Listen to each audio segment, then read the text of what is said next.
اور وہ ہے بھائیو، اب یہ کڑوی باتیں ہیں، خصوصاً ہمارے جو اہل حدیث مکتبہ فکر کے بھائی ہیں ان کے لیے۔ سورۃ الاعراف کی آیت نمبر 204، بسم اللہ الرحمن الرحیم، جو آج ہمارا درس تھا جس پہ وَإِذَا قُرِئَ الْقُرْآنُ فَاسْتَمِعُوا لَهُ وَأَنصِتُوا لَعَلَّكُمْ تُرْحَمُونَ، اور جب القرآن پڑھا جائے تو اسے متوجہ ہو کر سنا کرو اور خاموشی اختیار کرو تاکہ تم پر رحم کیا جائے۔ تو تعویل عام کے اعتبار سے یہ آیت واقعی ہی ہر اس جگہ پر لاگو ہوگی جہاں قرآن پڑھا جا رہا ہوگا، چاہے نماز میں ہوگا یا نماز کے باہر۔ اور یہ میرا اپنا فتویٰ نہیں بلکہ پوری امت کا، محدثین کا اجماع ہے اس بات کے اوپر، اہل سنت کا، اہل تشیع کا، دونوں کا اجماع ہے۔ اور اس میں یہ جو جعلی باتیں جی یہ مکی آیت تھی جی، وہ نماز تو مدینے میں فرض ہوئی، اور بھائی چاہے مکی تھی یا مدنی تھی اس سے تو فرق ہی نہیں پڑتا، یہ تو وہی بات ہے کہ جی یہ آیتیں بتوں کے بارے میں، یہ ادھر نہیں لگ سکتی، یہ وہی لیم ایکسکیوزز، لنگڑے قسم کے ایکسکیوز، لیم ایکسکیوزز۔ اور یہ دونوں طرف سے ہیں، ادھر سے بھی ہے، یہ کہتے ہیں مکی آیت ہے، وہ کہتے ہیں جناب دیکھیں نا جی قرآن میں حکم ہے قرآن سنو، تو ہم اس لیے فاتحہ نہیں پڑھتے کہ امام کو سن رہے ہوتے ہیں، تو بھائی عشاء کی آخری 2 رکعتوں میں اور مغرب کی آخری رکعت میں اور ظہر اور عصر میں اس وقت تم کون سا قرآن سن رہے ہوتے ہو؟ اس وقت کیا تکلیف ہوتی ہے؟ اس وقت کیوں نہیں سورۃ الفاتحہ پڑھتے؟ تو وہ بھی جعلی بات کر رہے ہوتے ہیں، تو جعلی بات پکڑی جاتی ہے، ادھر بھی جعلی بات ادھر بھی جعلی بات حنفیوں کی طرف سے۔ وہ جی قرآن میں آیا قرآن پڑھا جائے خاموشی سے سنو، بھائی عشاء کی آخری 2 رکعتوں میں اونچی آواز سے پڑھا جا رہا ہوتا ہے تو اس میں آپ کیوں پھر نہیں پڑھتے؟ ضد پہ اڑے ہوئے ہو۔ تو یہ سارے ہیں لیم ایکسکیوزز دونوں طرف سے۔ بہرحال یہاں پر میں کچھ باتیں عرض کر دوں اسی حوالے سے، کچھ انٹرسٹنگ باتیں۔ اب چونکہ میں خود بھی 31 سال تک بریلوی رہا ہوں، حنفی رہا ہوں، مجھے یہ معاملات بالکل کلیئر ہیں کہ یہ بات بالکل لاجیکل ہے، عام فطرت پہ جو مسلمان پیدا ہوتا ہے، چاہے بریلوی ہو، دیوبندی ہو، اہل حدیث ہو، اہل تشیع کے ہاں، ظہر اور عصر کی نمازوں میں ساری رکعتوں میں وہ سورۃ الفاتحہ پڑھتا ہے، اور عشاء کی آخری 2 رکعتوں میں اور مغرب کی آخری رکعت میں بھی پڑھتا ہے، جب تک مولوی اس کو پٹی نہ پڑھاتے۔ ہم خود بھی پڑھتے تھے، مطلب ہمارا دماغ ہی نہیں تھا کام کرتا کہ یار یہ کس طرح ہو سکتا ہے کہ بھئی اب میں زور میں وہ اپنی دکان 4 دکانوں کا حساب کرتا رہوں 4 رکعتوں کے اندر، کہ میں منہ بند کر کے، اور آپ کی تو نماز ہی بڑی لمبی ہوتی تھی۔ تو پہلی 2 رکعتوں میں تو صحابہ کرام کہتے ہیں، وہ جابر بن عبداللہ کا میں نے بیان کیا 843 نمبر سنن ابن ماجہ کی، کہ ہم زور اثر کی پہلی 2 رکعتوں میں 7 سورتیں بھی پڑھا کرتے تھے، یعنی جب تک آپ صلی اللہ علیہ وسلم رکوع میں نہیں جاتے تھے ہم قرآن پڑھتے رہتے تھے۔ بالکل لاجیکل بات ہے۔ تو مولوی جب تک پٹی نہ پڑھائے، ابھی بھی آپ اگر دیکھ لیں تو ہمارے حنفی بھائیوں کی یعنی دیوبند اور بریلویوں کی اکثریت زور و اثر کی نماز میں سورہ فاتحہ پڑھتی ہے، اور عشاء کی آخری 2 رکعتوں اور مغرب کی آخری رکعت میں پڑھتی ہے۔ ان بیچاروں کو تو پتہ ہی نہیں ہے کہ یہ بھی کوئی بیچ میں مصیبت ہے، اور یہ تو وہ مصیبت ہے جو ان کو پتہ نہیں۔ اس سے مضحکہ خیز مصیبت میں آپ کو بتاؤں جو اس سے بھی خطرناک ہے، جو فقہ حنفی کی ساری کتابوں میں لکھی ہوئی ہے، اور یہ لطیفہ سنائے بغیر یہ درس مکمل نہیں تھا، اور اللہ نے بڑی مدد کی میری کہ مجھے بڑی پرانی باتیں یاد آنا شروع ہو گئیں جب یہ لیکچر میں نے تیار کیا، کہ 3-4 ہفتے لگائے میں نے اس پہ کمپیریٹو اسٹڈی پہ۔ وہ بات کیا یاد آئی، فقہ حنفی کی ساری کتابوں میں، چاہے وہ عربی میں ہو یا اردو میں ہو، بار شریعت کھول لیں، بہشتی زیور کھول لیں، فتاوی علمگیری کھول لیں، در مختار کھول لیں، اس پہ فتاوی شامی رد المختار کھول لیں، اس میں یہ بات لکھی ہوئی ہے بھائیوں کہ اگر کوئی مقیم مسافر کے پیچھے نماز پڑھے تو مسافر تو 2 فرض پڑھ کے سلام پھیر دے گا نا، تو کہتے ہیں مقیم نے پڑھنی ہے 4، امام تو فارغ ہو گیا، تو مقیم جب آخری 2 رکعتوں میں کھڑا ہوگا نا تو خاموشی سے وہ اپنا قیام کرے گا۔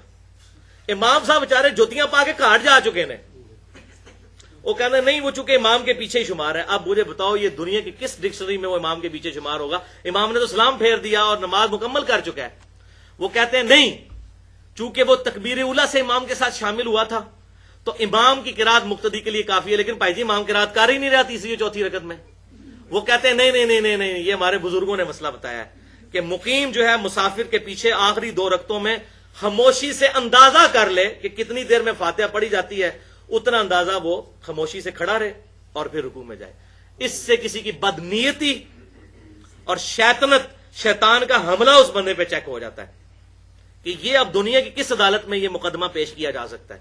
میرا خیال ہے یہ بات ان کی عوام کو پتا چل جائے نا تو وہ بھی ان کو لتر مارے کہ خدا کے لیے کیا بزرگ ہمارے ساتھ کر کے گئے ہیں. یعنی کہ ان کی عقل بھی کام نہیں کرتی تھی کہ جنہوں نے یہ مسئلے لکھے ہیں کہ امام صاحب جا چکے ہیں. چلو پہلے تو تھا کہ 4 رکعتوں میں امام پڑھ رہے آگے, اب تو امام پڑھ ہی کوئی نہیں رہا, وہ تو سلام پھیر کے فارغ ہو چکا ہے, مسافر امام ہے, اور پیچھے آپ پھر بھی خاموشی اختیار کریں. وَلِعَوْذُ بِاللَّهِ تَعَالَى. بس دعا کریں گے کسی کا گیئر الٹا نہ لگے, ورنہ جو ایکسیلیٹر پہ پاؤں رکھے گا گاڑی اتنی پیچھے جائے گی.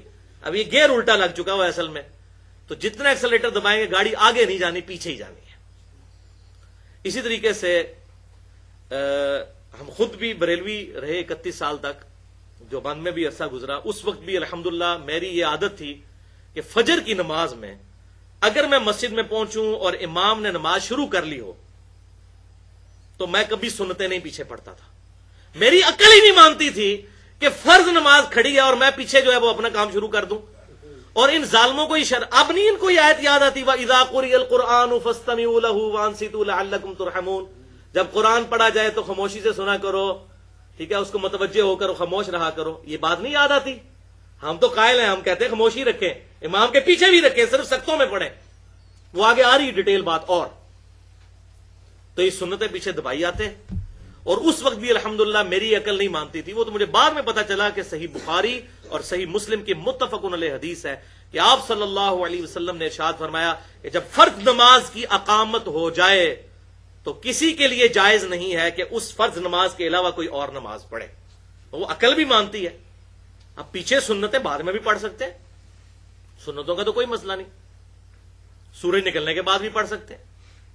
لیکن فرض نماز ہو رہی ہے اور آپ علیحدہ سے اپنا کام جو ہے وہ نکالا ہوا ہے اور آپ امام کے پیچھے پڑھ رہے ہیں, اور پھر اس میں یہاں تک مسئلہ لکھا کہ جب تک 1 رکعت مل جائے اس وقت تک آپ کر سکتے ہیں, یعنی 1 رکعت بھی قضا کر سکتے ہیں.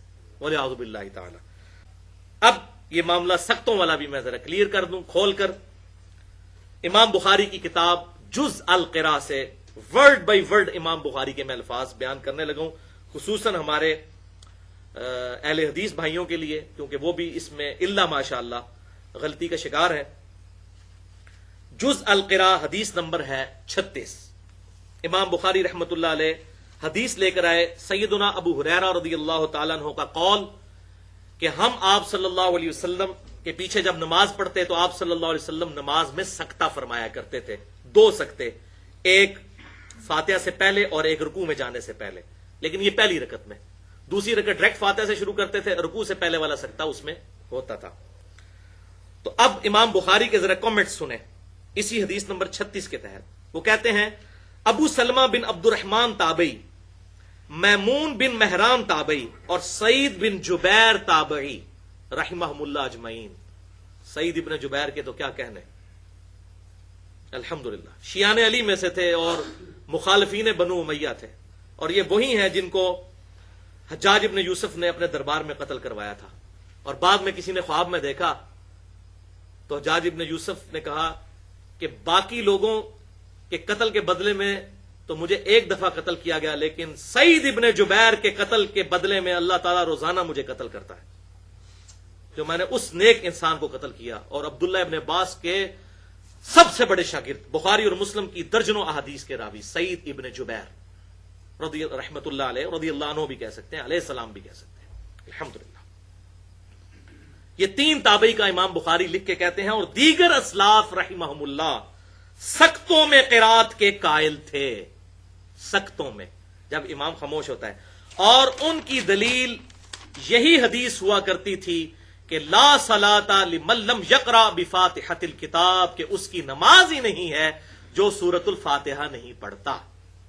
پھر جب امام قرات کرتا تو وہ خاموش ہو جایا کرتے تاکہ اللہ تعالی کے ارشاد پر عمل ہو. یہ امام بخاری کہہ رہے ہیں, میں نہیں کہہ رہا. تسی کہتے ہو جی مکی آیت ہے, امام بخاری نے نہیں پتا ہے مکی آیت ہے, امام بخاری کہہ رہے ہیں تاکہ اس حدیث پر بھی عمل ہو اور اس آیت پہ بھی. فَاسْتَمِعُوا لَهُ وَأَنصِتُوا, سورۃ الاعراف آیت نمبر 204, کہ جب قرآن پڑھا جائے تو اس وقت اس کو سنا کرو اور خاموشی اختیار کرو, اور رسول اللہ صلی اللہ علیہ وسلم کے حکم پر بھی عمل ہو جائے, کیونکہ مَن یُطِعِ الرَّسُولَ فَقَدْ أَطَاعَ اللَّهَ, امام بخاری نے وہ آیت لکھ دی سورۃ النساء کی آیت نمبر 80 کہ جس نے رسول اللہ صلی اللہ علیہ وسلم کا حکم مانا گویا اس نے اللہ کا حکم مانا. وہ کہتے ہیں یہ جو ہمیں کہتے ہیں نا جی وہ قرآن اور حدیث ٹکرا رہے ہیں، وہ کہہ رہے ہیں کوئی نہیں ٹکرا رہے. قرآن پر بھی عمل کریں گے کہ امام جب تلاوت کرے گا ہم خاموشی اختیار کریں گے، اس کے سختوں میں پڑھیں گے، حدیث پر بھی عمل کریں گے. اور پھر امام بخاری رحمۃ اللہ علیہ نے بڑی سخت بات کی، جو لوگ سورۃ الفاتحہ نہیں امام کے پیچھے پڑھتے انہوں نے پھر سورۃ النساء کی آیت نمبر 115 بھی ساتھ لکھ دی، جس کے کانٹیکسٹ میں نے مسئلہ نمبر 31 ریکارڈ کروایا تھا اجماع کی حجیت والا، کہ جو کوئی رسول اللہ کی مخالفت کرتا ہے بعد اس کے کہ اس پر حق واضح ہو چکا ہے. یعنی رسول اللہ کی مخالفت کیا؟ امام بخاری یہ بتانے چاہ رہے ہیں کہ آپ صلی اللہ علیہ وسلم نے کیا فرمایا تھا؟ لا صلاۃ لمن لم یقرأ بفاتحۃ الکتاب.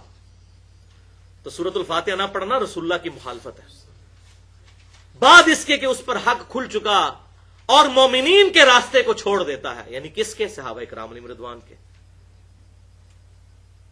تو پھر وہ جس گمراہی میں سرگرداں ہیں ہم اسی گمراہی میں اسے رہنے دیں گے اور آخرت میں اسے آگ کا مزہ چکھائیں گے، دوزخ کی آگ کا.